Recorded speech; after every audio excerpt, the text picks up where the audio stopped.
नदी के किनारे सचमुच एक विशाल बेल का पेड़ था। उसके मोटे मोटे फल डालियों से लटक रहे थे।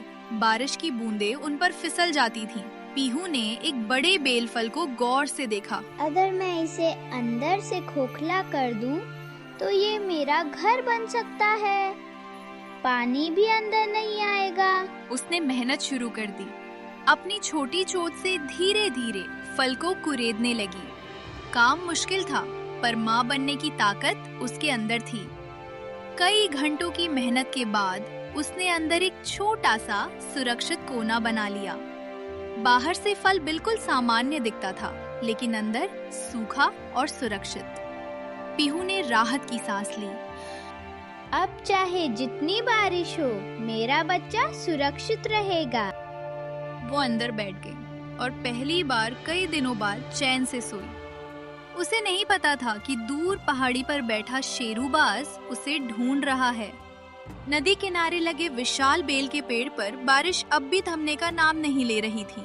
बादलों की गड़गड़ाहट से पूरा जंगल कांप रहा था, लेकिन उस बड़े बेल फल के अंदर पीहू पहली बार खुद को सुरक्षित महसूस कर रही थी। वो धीरे से बोली, धन्यवाद प्रकृति माता, आपने मुझे सही समय पर सही रास्ता दिखाया। अंदर से उसका छोटा सा घर गर्म और सूखा था। बाहर से कोई अंदाजा भी नहीं लगा सकता था कि उस कठोर फल के भीतर एक नन्ही चिड़िया ने अपना संसार बसा लिया है। उधर पहाड़ी की ऊंचाई पर बैठा शेरूबाज दूर दूर तक नजर दौड़ा रहा था। अरे, वो चिड़िया यही कहीं गई थी। इतनी जल्दी गायब कैसे हो सकती है? उसने गुस्से में पंख फड़फड़ाए। उसे बेल का पेड़ तो दिख रहा था, लेकिन बेल के अंदर छिपी पीहू नहीं। शेरू नीचे उड़कर पेड़ के पास आया। उसने डालियों पर बैठकर चारों ओर देखा। यहाँ तो कुछ खास नहीं दिख रहा। ये बड़े बड़े बेल जरूर है, लेकिन मैं तो फल नहीं खाता। उसे भूख भी लग रही थी। बारिश की वजह से शिकार कम मिल रहा था। उस दिन वो चिड़िया मेरे हाथ से निकल गई। आज अगर मिल जाती तो दावत हो जाती। अचानक उसे लगा जैसे किसी फल के अंदर हल्की सी हरकत हुई हो। उसने ध्यान से देखा, लेकिन बाहर से सब सामान्य लग रहा था। शायद मेरा भ्रम है, कहकर वो थोड़ी देर बैठा रहा, फिर उड़ गया। शेरू के जाते ही पीहू ने राहत की सांस ली। अच्छा हुआ वो मुझे देख नहीं पाया। अब मुझे जल्दी से अपना घोंसला और मजबूत करना होगा। उसने बेल के अंदर सूखी घास, पत्ते और मुलायम रेशे जमा किए। पास के पेड़ों से वो धीरे धीरे सामग्री लाती और अपने नए घर को आरामदायक बनाती। कुछ ही दिनों में उसका घर सुंदर और सुरक्षित बन गया। फिर एक सुबह बारिश हल्की हो चुकी थी। हवा ठंडी थी। उसी दिन पीहू ने एक सुंदर सा सफेद अंडा दिया।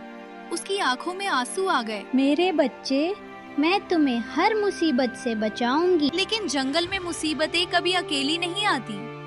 एक दिन बेल के पेड़ पर एक शरारती बंदर आया, मोंटी बंदर। मोंटी को नई नई चीजें तोड़ने का बड़ा शौक था। वो पेड़ पर चढ़ते हुए बोला, वाह, कितने बड़े बड़े बेल हैं। अगर इन्हें तोड़कर नीचे फेंकूं तो कितना मजा आए। पीहू ने बाहर झांककर देखा तो उसका दिल धक से रह गया। हे भगवान, अगर इसने मेरा बेल तोड़ दिया तो मेरा अंडा भी टूट जाएगा। मोंटी ने एक बेल पकड़ा और झटका दिया। धड़ाम!